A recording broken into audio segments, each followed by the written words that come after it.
name is Dolly Boyd. I'm the manager here at the City of Moses Lake Museum and Art Center. Today we'd like to present to you our very first virtual online speaker series with Omari Amili, who recently presented via Zoom his talk, From Crime to Classroom, How Education Changes Lives. This event was made possible by our partnership with Humanities Washington.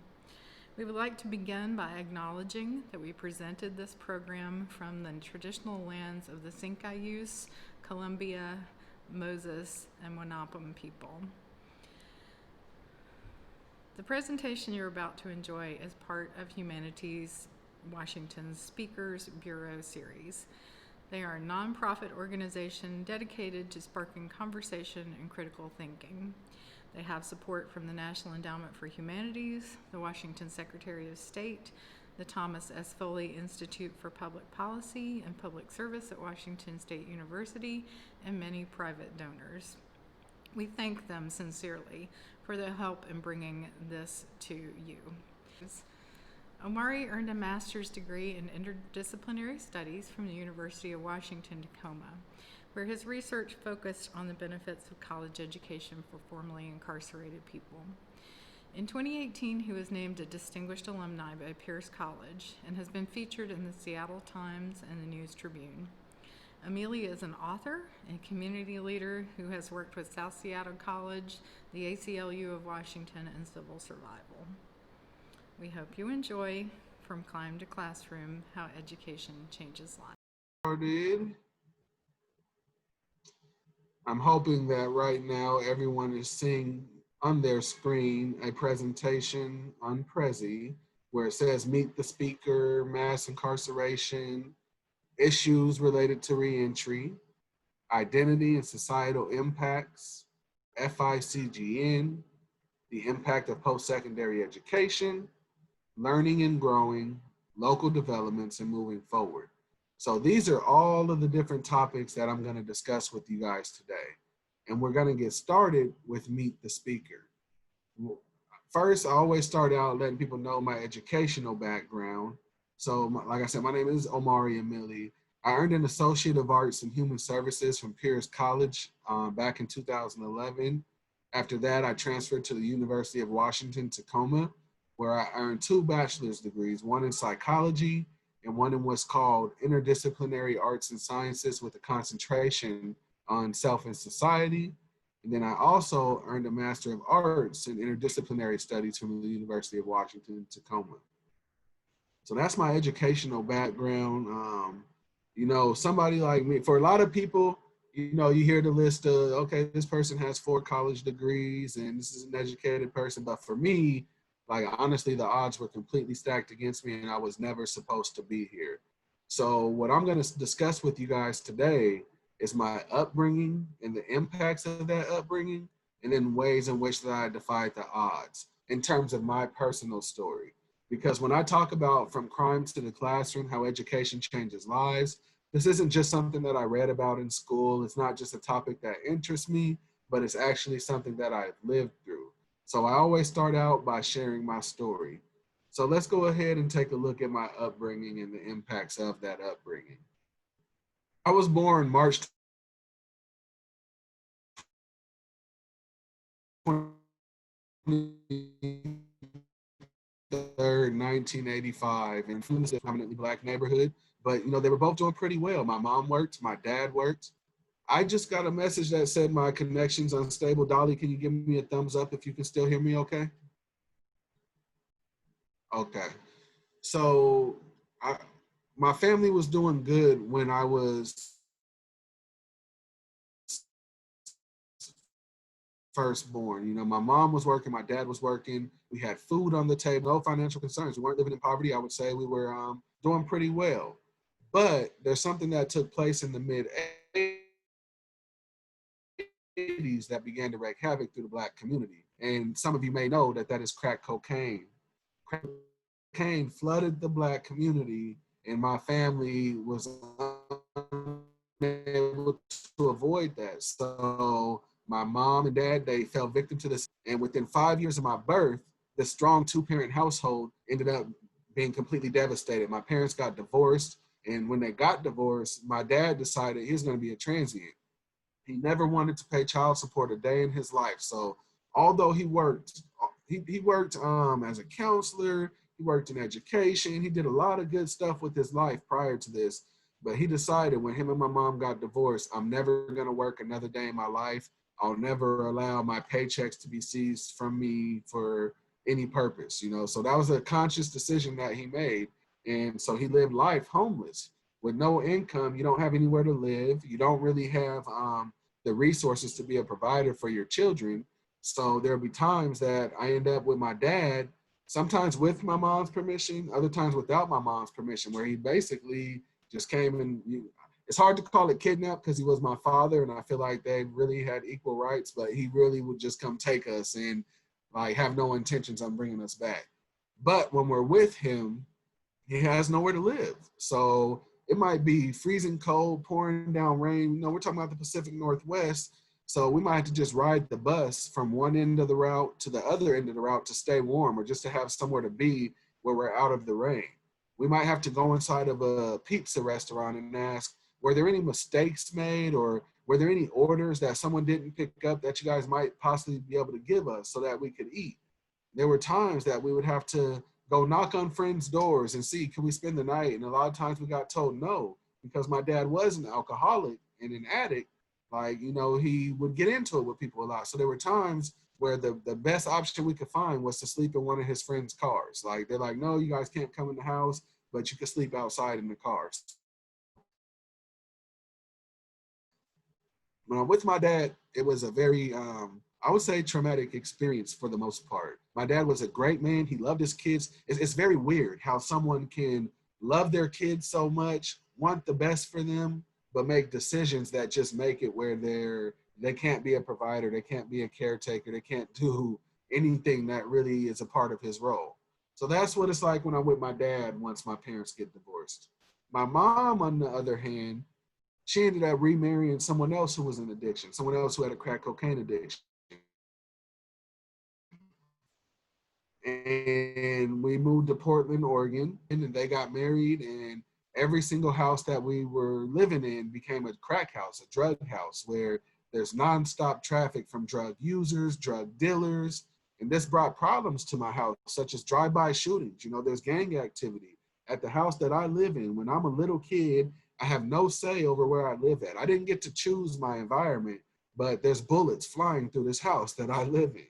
And then I had to deal with situations where, you know, the police kicking in the door in the middle of the night for a drug bust. They're trying to get the bad guys, right? They're trying to get the drug dealers, the gang members, the people who never belong there, but they don't care that there's little kids in the house when this is happening.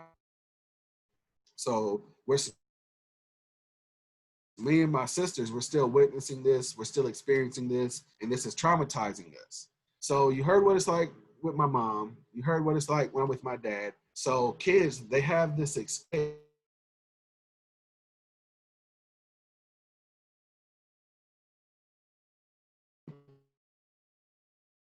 right? Because they're required to go to school. So, but for me,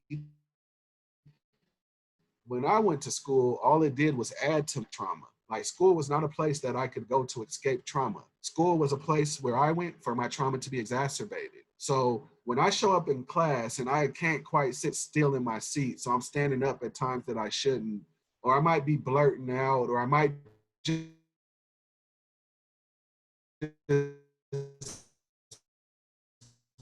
be inattentive, not focused on what, dang, I got the unstable message again. I really hope you guys can hear me.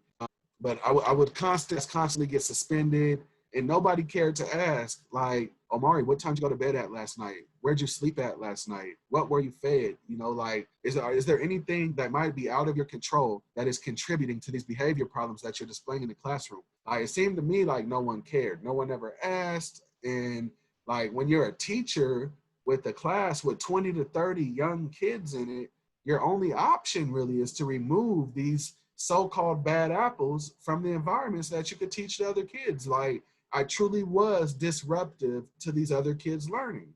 So like, what tools does the teacher have at their disposal? Some teachers are really great at engaging kids who are like that. Like, but that is special, and it's very rare, you know, that you can engage a kid like that rather than having to remove them from the environment. So for me, most of the time, I'm just getting kicked out of class, and what I'm learning through this is that I'm not as good as my peers. I'm not even worthy to sit in the same room as them. Like, they're better than me, you know. Like, there's something wrong with me. I'm always in trouble. And I know for a fact, I just watched this other kid do the same exact thing that got me in trouble, and he didn't get in trouble, you know? So this really just killed my confidence. It killed my self-esteem. And I began to hate school at a young age. And this made me start skipping. I started skipping school and running the streets and hustling probably in about the 4th grade. You know, so I'm really, really young. And instead of being at school, I'm out in the streets committing crimes. Like, I'm going inside of Eddie Bauer or Banana Republic with an empty backpack and filling it up with clothes and running out with a full backpack. And I'm going and I'm telling people that I'm collecting donations for a basketball tournament for a nonprofit organization that doesn't really exist. And, you know, these things that I was doing, it started out of necessity. It started because I was living in poverty. I'm poor. My parents aren't quite meeting my needs. You know, I get to see other kids dress nice and things like that, but it just wasn't my situation. So these values were taught to me at a young age, and my behaviors when it came to crime started out of necessity. I'm trying to fill these unmet needs. But eventually it turned into greed. It turned into something completely different. Like, no longer do I not have enough money to eat. No longer do I not have shoes on my feet. I already stole the shoes. I already conned people out of money, but I want more and I want more and I want more. So what it turned into, it started out of necessity, but it turned into greed, where it's now this insatiable desire where I'm constantly chasing material things. I'm constantly stealing. I'm constantly just doing negative behaviors. And I'm following around my older cousins. You know, like I said, I started doing this stuff in 4th grade. I had cousins, though, who were in middle school, who were older than me. And no matter what they were doing, I would have followed them to go do that. So, like, if they were going to the YMCA to play basketball, then I'm at the YMCA to play basketball. If they were going to commit some crimes and steal from stores, then I'm at the store and I'm stealing right along with them. I was really following what my older cousins were doing. And, you know, as I got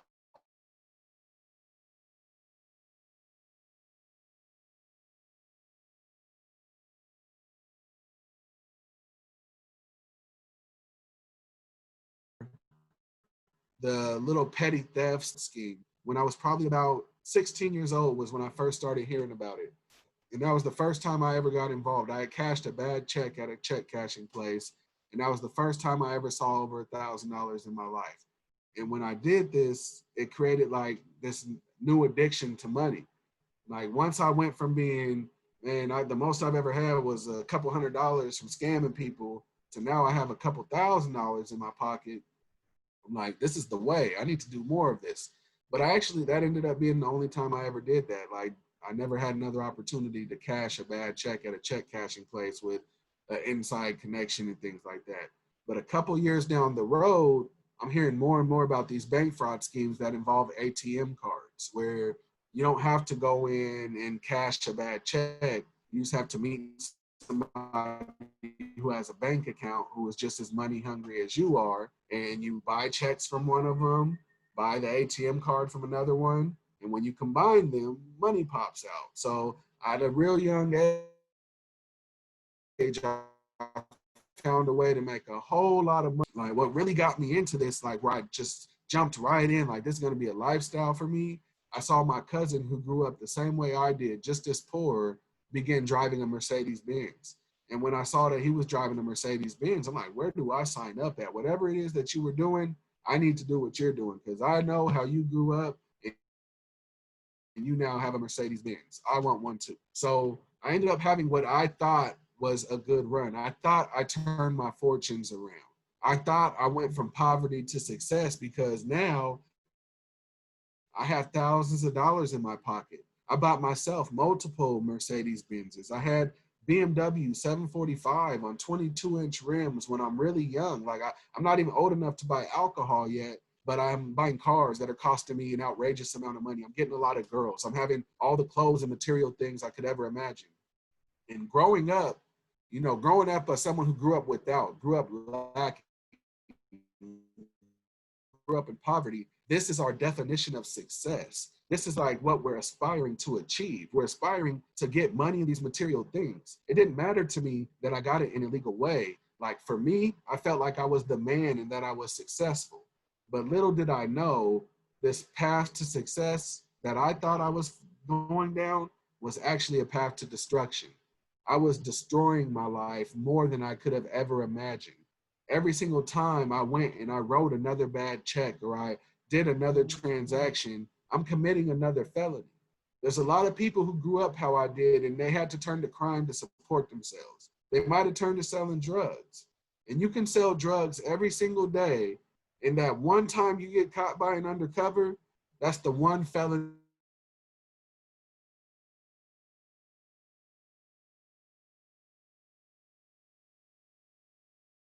you're charged with. That one time you got caught this day for a long period of time. So if I had to estimate, I would say I committed, it wouldn't be unrealistic to say I actually was guilty of 1,000 felonies. Like it sounds crazy to say, dang, 365 days in a year, and I'm committing multiple felonies every single day, every single transaction. So when this stuff finally catches up to me, like it's not like the drug dealer who got caught by an undercover one time. I found out that I had a warrant for my arrest for 30 felonies at one time. So I had never been in trouble before. I had never been caught in anything that I had done. So I'm like, okay, this is about to be my first time in jail. I don't want to run. I had a couple kids by this time. So I turned myself in. I decided I'm going to turn myself in and I'm going to face this, whatever the consequences may be. Like I honestly felt like it wouldn't be a major consequence because I had never been in trouble before. And that's what a lot of people were telling me. So I thought I was going to walk into that courtroom that day when I turned myself in. And I thought I was going to walk right back out and just have to come to court another day. But what ends up happening is I'm labeled a flight risk. I'm labeled like a threat to society. And I'm hit with a 6-figure bail. And then I'm stuck now. So I spent the next 8.5 months sitting in the Pierce County Jail, being told that I'm looking at decades in prison. Not a year, not 2 years, not some county time, but decades in prison. And I'm 21 years old at this time. And I really just didn't understand. I knew what I was doing was wrong, but I'm like, decades in prison, what are you talking about? Like, I was writing some bad checks, and why are you talking about decades in prison? But like what they wanted to convict me of and charge me with was leading organized crime. So as if I was like some mafia crime boss. So they looked at it not as this is some kid who grew up poor, who found a little hustle that he can do that involved a bank. They wanted to make an example out of me. But fortunately, they didn't have probable cause. They didn't have what it would have took to charge me with leading organized crime. But they still wanted to make an example out of me. So now the decades are out of the window. Once they couldn't charge me with leading organized crime, there's no way for me to do decades in prison now. My maximum is now 7 years for identity theft in the first degree. And the prosecutor decided that, look, I'm still not going to offer a plea bargain. I'm not going to offer to drop not one of these 30 felonies because this guy is guilty of far more than this. Like, I'm sure that's not what they told me. I'm sure that had to be their line of thinking because this is just not how the criminal justice system works. When you go through the criminal justice system, if you are charged with multiple felonies, the whole idea of a plea bargain is we're going to drop some of these charges so that we don't have to go to trial. It saves the state money. And for the person taking the plea bargain, it makes it where they might serve a little bit less time. They end up with a better outcome. But for me, there's no plea bargain being offered. So after 8.5 months, I'm told by my lawyer, the best way out of this situation, you're going to have to just plead guilty as charged to all 30 felonies they charged you with. And when he told me this, it didn't make sense to me because I could have done that from the very first day. Like when you go to your arraignment, they ask you, how do you plead? Do you plead innocent? Do you plead guilty? And like I didn't have to sit in the county jail for 8.5 months being fearful of all these decades in prison and all this. I'm like, I could have did this from the first day. But he convinced me that it was my best option, because if I did this, he might be able to get me a drug offender sentencing alternative. So at my sentence, I went ahead and agreed to do this. At my sentencing, the prosecutor is recommending that I serve 7 years in prison, the maximum amount of time that they can give me. But my lawyer is fighting for a drug offender sentencing alternative. And keep in mind, these are not I wasn't charged with drug crimes. But my lawyer convinced the judge that every dime that I made, there were no luxury cars, there was no luxury lifestyle. Every dime that this guy made, it went up his nose in cocaine. I had actually never done cocaine a day in my life, but it was what it was at the time. My lawyer won in that courtroom. He convinced the judge that I was a drug addict, and I did what I did out of being a drug addict. And for me, like, people ask me sometimes, like, do you feel like you played the system? Do you feel like you have regrets? I'm like, yeah, the system kind of did get played, but at the same time, prosecutors make these deals all the time.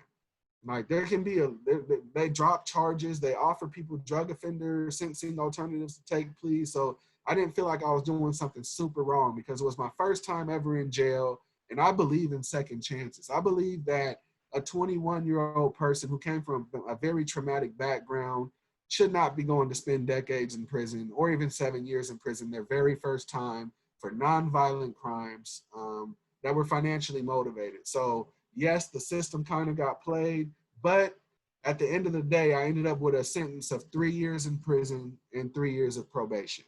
So I felt like my first time in jail, okay, I can accept this outcome, like, but it's also in my life. So that's when we go to the turnaround. I served my time. On 36 months, you get good time. It's nonviolent. I served my time. I got out at 23 years old. I was 23. I had a GED. I didn't have any real work experience. I didn't have any role models. I wasn't a part of any programs. The odds were stacked against me. I had nothing going for myself. And one of the reasons that they give people these drug offender sentencing alternatives is because, yes, it came with the 3 years in prison, but the 3 years of probation is constantly hanging over my head, where if I make a mistake, that 3 years of probation converts to prison time. So it's kind of like we'll give you a break up front, you better get out and do the right thing type of deal. And that's exactly what I did. I got out of prison and I figured that, look, I don't want to go back to that life of crime. So what can I do? What I'm going to do is I'm going to get a job, because that's what people do when they don't commit crimes. When they're out here living a positive life, they go to work, and that's how they make a living. And that's what I want to show my kids. But I told you I was 23 with no work experience, with 30 felonies on my record, a Black man in America. What were my options for employment at that time? I looked around, I got denied a lot, application after application after application, and I can't find a job. And then eventually I do. I found a job at the Old Country Buffet at the Lakewood Town Center, where I'm doing work like keeping the milk machines full and cleaning up messes where people were getting their food, and running dishes back and forth. And it only took me a few shifts before I realized, I was like, look, working here at the Old Country Buffet, for one, I'm trapped in poverty. If this is the out for me, the out for me is still me being trapped in poverty. Poverty was a major cause of my behavior before. So I cannot, the solution to my problem cannot be the same problem that got me here, you know? And so I did not want to stay in a dead end poverty trap job. So I decided, what can I really do with myself if I'm going to be qualified to do the type of employment that, like, the successful people want to do? That it's not like a teenager or a kid who's trying to get work experience, or someone fresh out of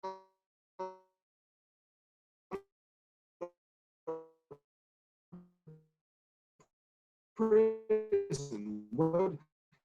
How can I get to a point where I was the way I was? A major part of that was miseducation. So maybe, since I have a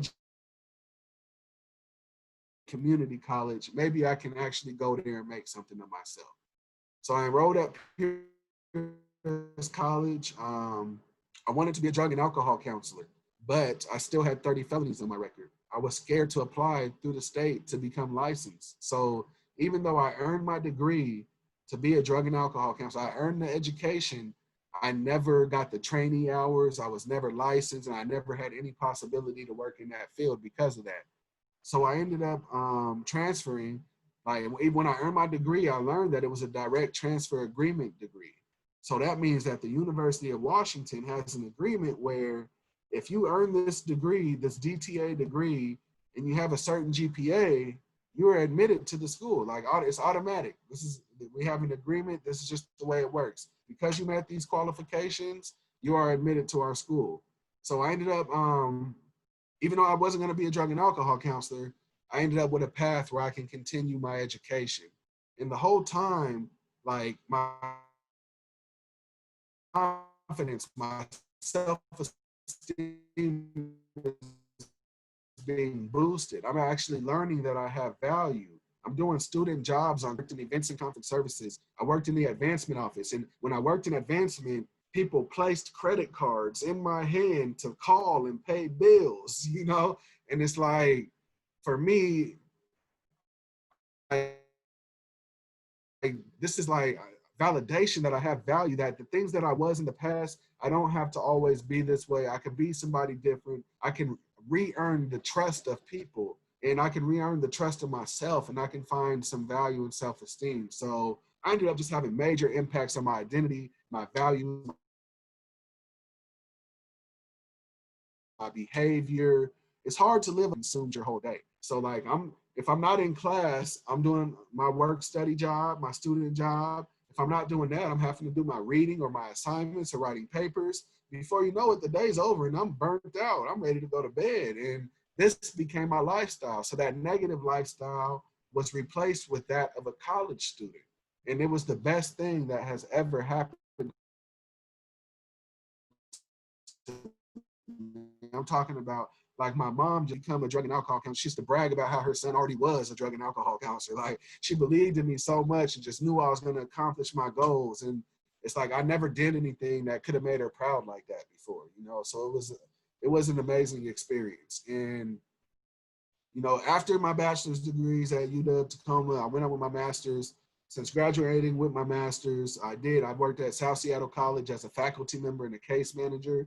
I was teaching life skills for people who were involved with the criminal justice system and I actually in his office. I had to go get a badge that said Washington State Department of Corrections. It went from an inmate ID card to a badge, a contractor's badge with these guys. So like, it's just like I came full circle, and now I'm using my experiences to give back to other people who were once in a similar, who I was once in a similar place where they're at now. So when I share my story and share my experiences, it can be real to them because there's a real human being in front of them who's done it. Like before, I never knew anyone, like at the time that I graduated, I never knew anyone who even had a GED and went to the University of Washington. I didn't know it was a possibility.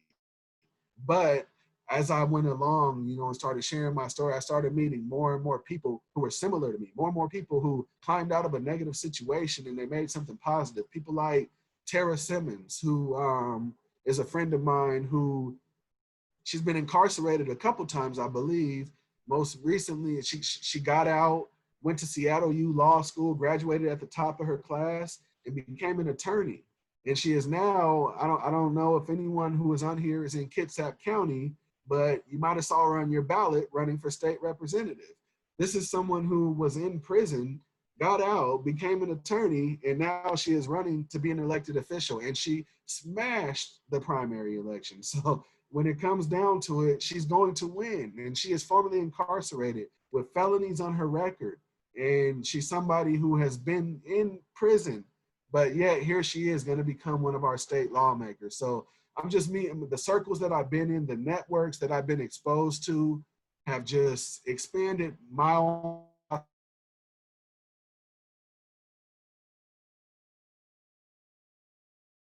possibilities for myself in a major way. You know, I've worked for the ACLU of Washington as a juvenile judge. I've worked as a faculty in college. I've been a keynote speaker at several conferences, part of the Humanities Washington.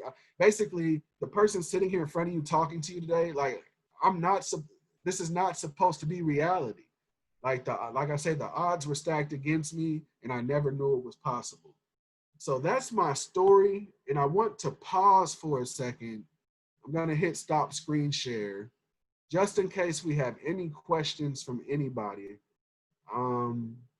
So I see that we did have one question here. It says, were you in a mostly white school? I don't know if you're talking about like elementary school, middle school, high school age, but I went to very diverse schools when I was younger, but I went to over 15 schools growing up. So it wasn't just elementary school. It wasn't a mostly white school ever that I went to. Very diverse. I went to Bailey Gadsden Elementary in Seattle. That was a very diverse school. Went to Martin Luther King and Boise Elliott in Portland, very diverse schools. But I was just constantly getting in trouble. And it wasn't necessarily about race. It was more about the trauma that I experienced. And it is collect. There's a lot of other people who went through similar things, but the trauma that I experienced, it looked a lot like ADHD in the classroom. Like, there's a lot of kids who get misdiagnosed with trauma in their past. It can look a lot like it. But thank you for that question. Do we have any other questions about my story? You can type it in the Q&A, or you can type in the Q&A that you would like to speak verbally, and I can go ahead and click in the loud and talk button, and we can take your question that way.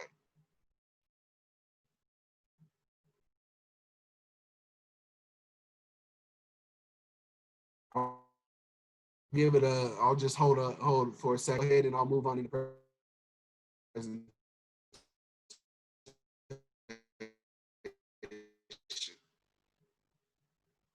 Relationship with my parents and family today. Unfortunately, my mother, my father, and my stepdad all passed away during my time in college. So right before I graduated from Pierce College with my associate's degree, my stepdad passed away. And that was the first time as an adult that I had to deal with a close death like that, where I'm actually one of the people who has to plan a funeral, but I still had to keep pushing and earn my degree and not use his death as an excuse to fail. And then when I went on to the University of Washington, Tacoma, my very first year there, spring quarter, my mom passed away. This is less than a year after my stepdad died. My mom died. So that was really tough on me. But once again, I had every reason to just give up or like go down a negative path or turn to, just use an excuse to, look, I don't have to try anymore. But instead, I used that as my motivation to succeed. I wanted to break generational cycles, like just make sure that I did them proud. If they're looking down and they say when people pass away, they really can't look over their loved ones. I wanted them to see that their death didn't cause me to self-destruct, but it pushed me further to succeed.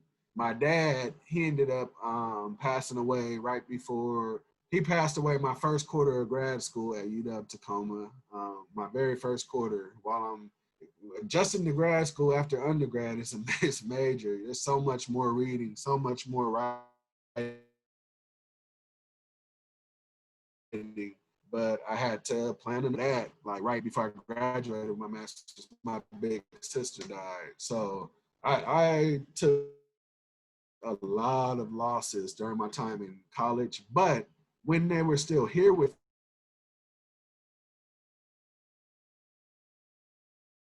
me, the relationship was amazing. They got to see me walk across the stage, and that was a very proud moment for them because they never got to see me graduate from high school. When I graduated with my bachelor's, my dad was there. My mom, she had already passed, but my dad was there. So he got to see me graduate with my bachelor's. But by the time I graduated with my master's, they weren't here anymore. So, but the relationship was great. There's no,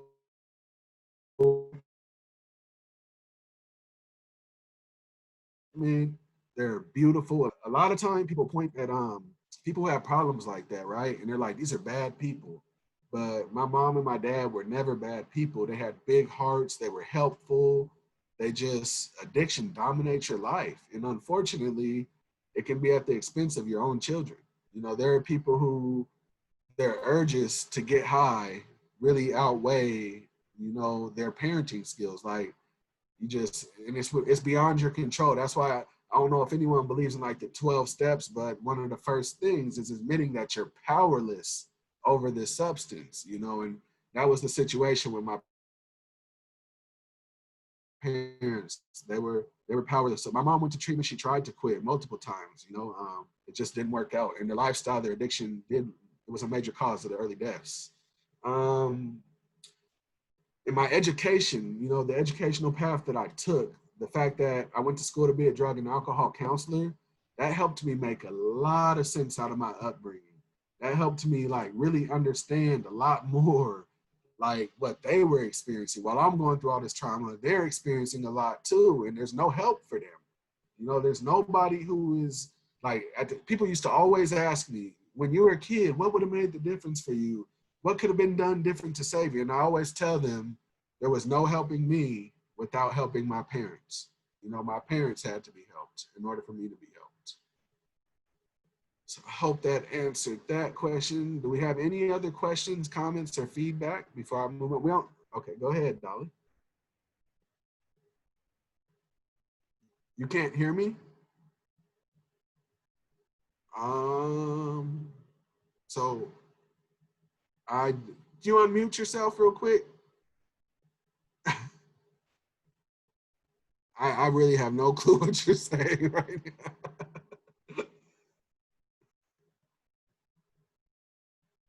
Okay.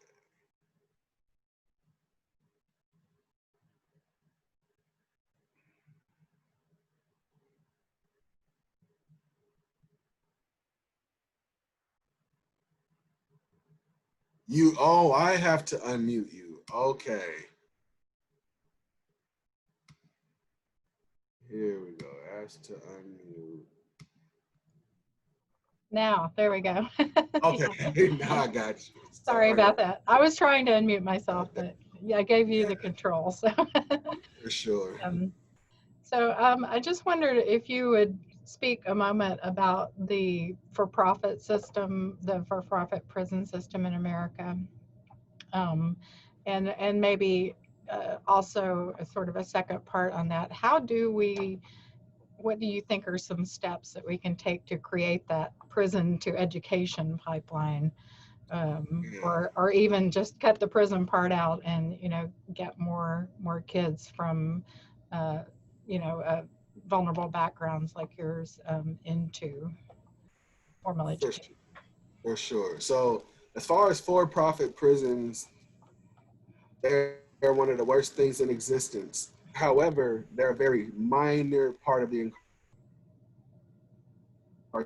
incarceration issue. So, America is the mass incarceration capital of the world. We have over 2.3 million people incarcerated here. But private prisons are a very small number of that. But they're still a major problem because their whole incentive is to make money. But I actually see every prison, whether it's a state prison or privately owned, whatever, as a for-profit prison. Because in our prisons here in Washington State, we have individuals who are working for commercial companies creating their products, you know, creating furniture for stores that are going to go turn around and sell this furniture. Or even if it's for the state, creating license plates that the state then can turn around and sell money off of. So I feel like prison period, incarceration period, it's whether prisons or not. Like it's about creating jobs. There's a lot of times where I believe small towns may have had options to, can we build a college or can we build a prison? Which one is it going to be? And they decided to build a prison, and that prison created a lot of jobs in their community, and there's a lot of money flowing through there. So I believe that there's a lot of money tied to incarceration, period, even if it's not a for-profit prison. So I don't ever want to give people the idea that for-profit prisons are not a problem, but the number of people in those for-profit prisons is nothing compared to like state and federal. And also, the second part of your question, well, there are multiple facets to your question. You asked about creating a pipeline from prison to education, right? So there's programs out here, like there's a program called the Post Prison Education Program that actually goes in and makes connections with people while they're in prison and walks them through the steps of enrolling, provides laptops and things like that for them when they get out. There's a formerly incarcerated professor at the University of Washington Tacoma named Chris Beasley, who is working on building a prison to UW pipeline. So it's going to about connecting with people before they even get out, making sure that and just making this path as easy as possible. So this pipeline that you talk about is in motion, and there are so many people who have already gone through it without it having an official name or function. You know, there's a lot of people like me who have gotten out of prison and they found themselves on the college campus, whether they stopped at the associate's degree level, where they earned a bachelor's, whether they earned a master's, or whether they became an attorney with the JD, or they earned their PhD. Like I'm talking about, I know individuals who are scientists at like prestigious universities who served 10 years in prison for drug crimes, you know, people who are, there's a guy who was a mayor in Mississippi who just earned his doctorate degree, but he served time for murder. He got out of prison for murder and got his doctorate degree. There's just so many people who are defying the odds. And for me, it's all about changing the narrative. I actually have a shirt on right now that says change the narrative. That's what I'm all about, is changing the narrative and introducing new possibilities. So I spend a lot of time going inside of youth prisons, adult prisons, men's prisons, women's prisons, just sharing my story and sharing with them the possibility that education is an option. It's not for everybody. You know, it's not going to be the path that everybody wants to take. It's not going to get everybody to their goals. But if it's something that you want, it's an option for you. And there's a lot of there's an organization called Unloop that is helping people who want to go into tech careers after prison. There's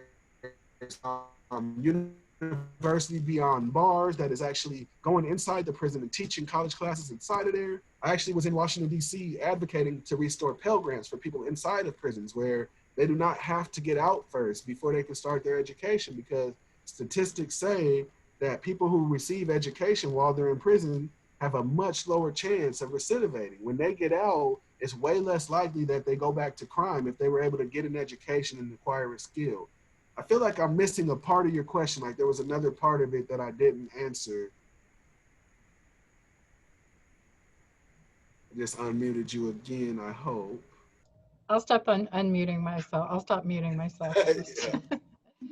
um, you know, I was a high school teacher for 11 years. And so I've been on the other side of that equation where, you know, I do have a disruptive kid and you got to get them out because, yeah, you can't do anything until you deal with each Yeah, situation. And it's very frustrating on both sides. And, you for know, sure. I think what I was trying to get at maybe was, you know, a lot of that, that school to prison pipeline, it starts so early. Yes. And, you know, I didn't know if you had wanted to speak to anything that can be done, you know, just educating teachers or, you know, For just, sure. yeah. Yeah, so one of the things that's going on in a lot of schools right now, I'm not sure if you're familiar with like restorative justice circles, where like peacemaking, healing circles. They go by several different names, but the idea is you'll get the teachers in a circle with students, administrators, maybe parents, and they're all just letting it all out, you know, letting out their frustrations and letting like it kind of humanize, because to the kids, they've never seen the teachers in this vulnerable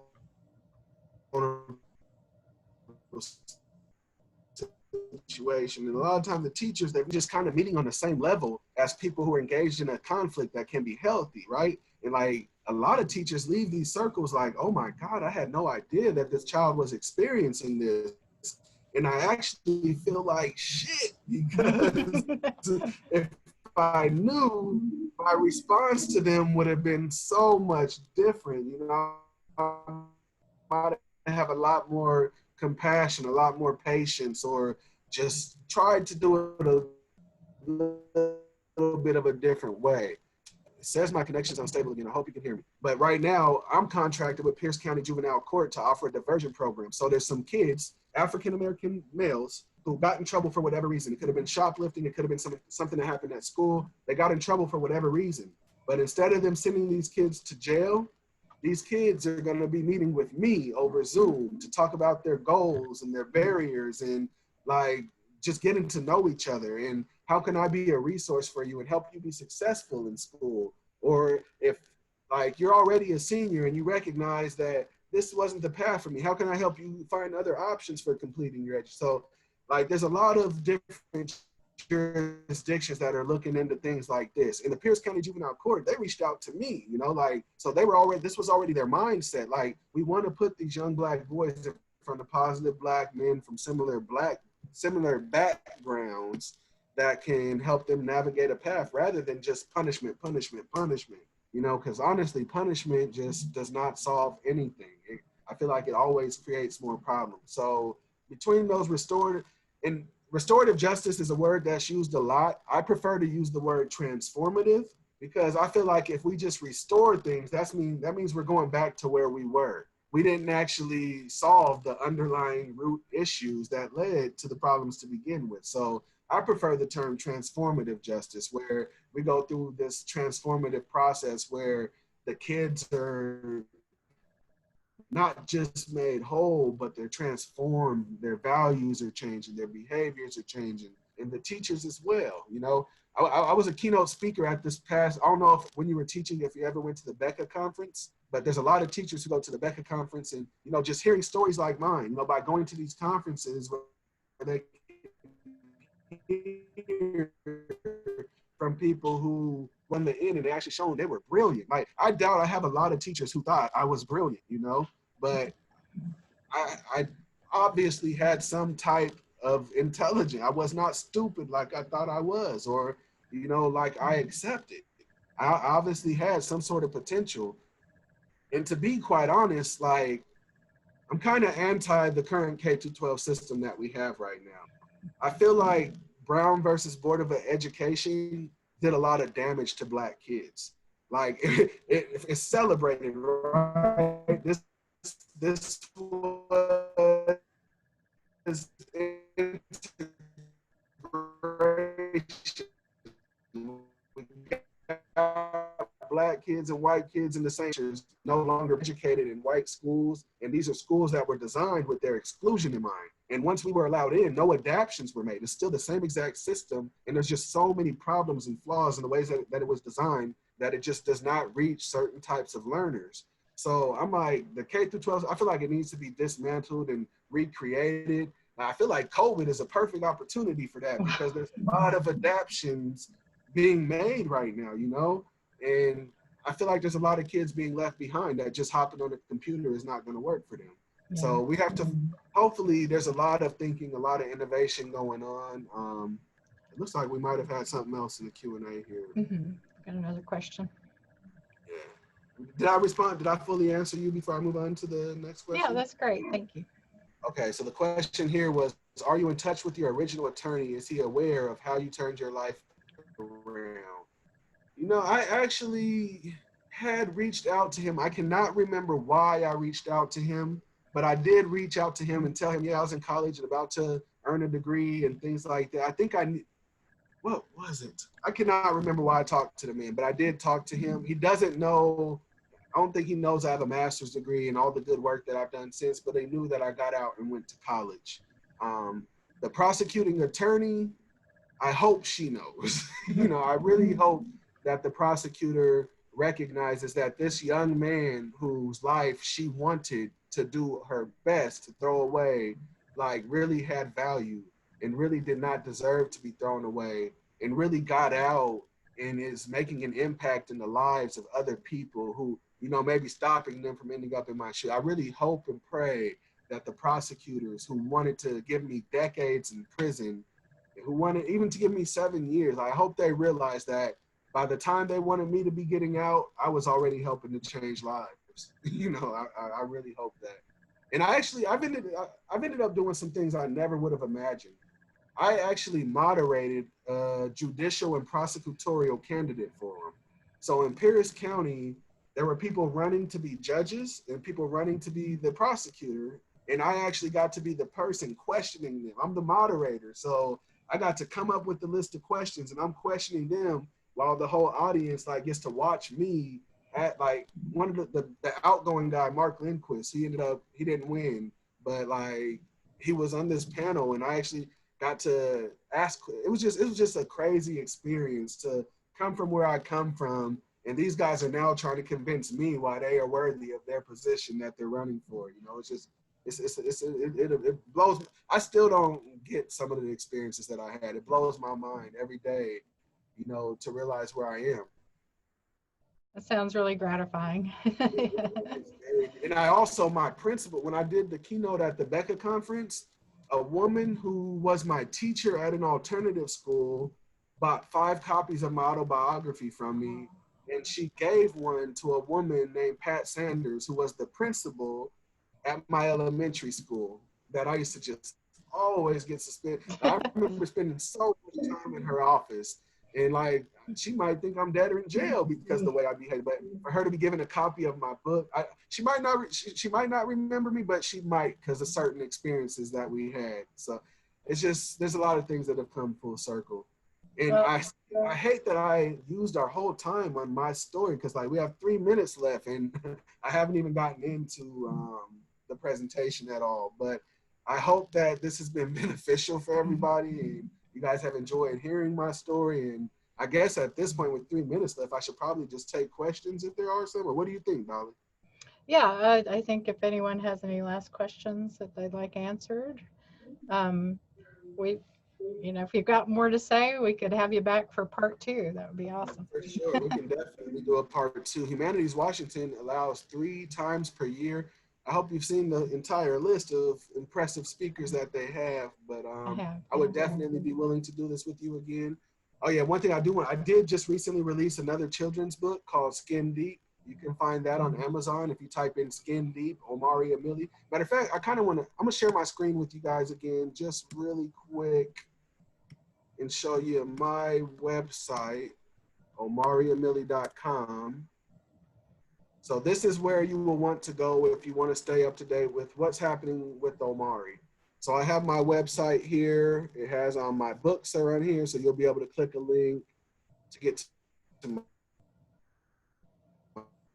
my books that are for sale. So I have this one that just came out, Skin Deep, but I also have my autobiography, Transforming Society's Failure, and another children's book called In Search of Role Models. If you're ever interested in having me come out and speak or do a workshop or a seminar, there's a services page on here with booking info where you can fill out a form here and I can come out. I can come to your events. It doesn't really matter where you are. There is a cost associated. I used to do this stuff all for free at first, but then I realized I'll never be able to survive that way. So there is typically a cost involved unless you do it through Humanities Washington, which will allow any nonprofit or museums, libraries, whoever else to host me for free. And I think I saw another question in the chat box. I think Let's she was see. just a thanks, a very beneficial thanks. Wonderful. Oh, yes. Yeah. So Yes, my pleasure. My pleasure is go ahead, Dolly. I was just going to say in closing here that we'll be emailing everyone a survey, and Humanities Washington would really appreciate it if you would fill that out. And it gives our speaker some wonderful feedback that he can use going forward. And Humanities Washington needs that feedback as well. So Definitely. thank you very much for being with us virtually tonight and sharing your story. It's an amazing story. I think one thing that we all need to learn is more empathy and more compassion. And when we hear stories of what other people's have been through, we can all help build that. So we appreciate it and thank you very much.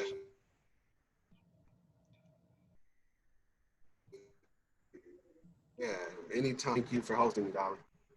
No problem. All right. Thank All you. right. Yeah, you guys have a great night. You too. Thank you, Omari.